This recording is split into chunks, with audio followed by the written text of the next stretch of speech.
If you like crime, stick around. I'm your new Tia Criminal. We're going to be talking about Anthony Garcia, 25 years old when he was convicted of first degree murder of a 2004 shooting at a liquor store in Pico Rivera. This guy got convicted and he got 65 years in prison. Well, let me tell you about this dumbass.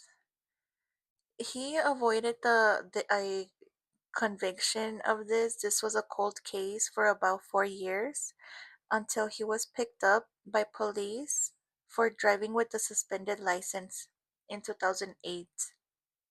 So, because Garcia looked like an active gang member of the Rivera 13 gang, the cops took pictures of his tattoos along with his mugshots. And one day, Detective Kevin Lloyd was looking through pictures of gang member tattoos for leads of an unrelated crime. And just one of the tattoos looked really familiar to him. Not the tattoo, but the scene looked familiar. Well, he had been a sergeant at Pico Rivera when a murder happened January 23 of 2004 at a liquor store called Mr. Ed's Liquor Store. And like I said, he was looking for something else and he sees this tattoo and he's like, what the? So he goes to the liquor store and he's like remembering a scene of a guy who got shot in the head. And he's like, this tattoo is the crime scene. So this guy, the victim, his name was John Juarez, and they used to call him Mr. Peanut. And he was a rival gang in Pico Rivera. So he was a rival of Mr. Garcia. And the tattoo was so accurate that the detective called it a crime scene sketch and a confession. So even how the victim, Mr. Peanut, how he was standing on the corner in his tattoo, it's exactly how he was standing on the corner of the liquor store when he got shot. And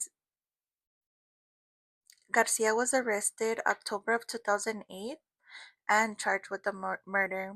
He did confess to officers posing as gang members in the jail. The detective, he ended up saying that he said, I would never say that he's not intelligent because he was able to avoid any type of suspicion for 4 years, except his arrogance got the better of him, not a lack of intelligence, which is true. I mean, he wasn't getting caught and he's over here probably talking his shit in the streets and getting his tattoo a whole ass confession. And it actually shows that he took a few years to perfect this tattoo. And it's crazy because he finished the fucking tattoo by the time that they caught him. He was done with it. In 2005, they booked him in for some other charge. And it just shows the chopper, which, by the way, that's what Garcia's nickname was. His name was Chopper. And the first tattoo shows him shooting the bullets at Mr. Peanut.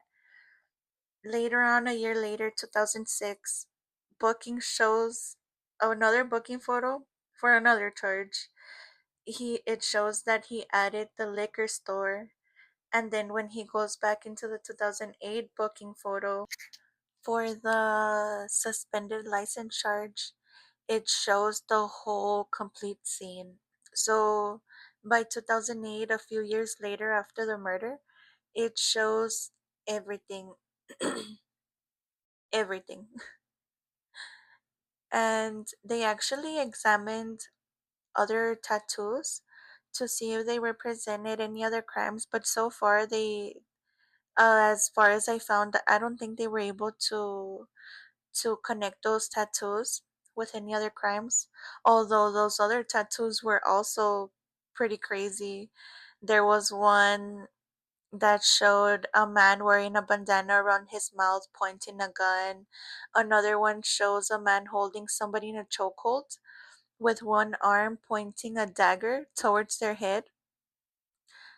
I mean, you just never know. He created a whole crime scene that probably was one too. Garcia also had a getaway driver, and he was also from the same gang. His name was Robert Armijo, and he also pleaded guilty to the crime, and he testified against Garcia. And I'm not too sure how long he got, but what a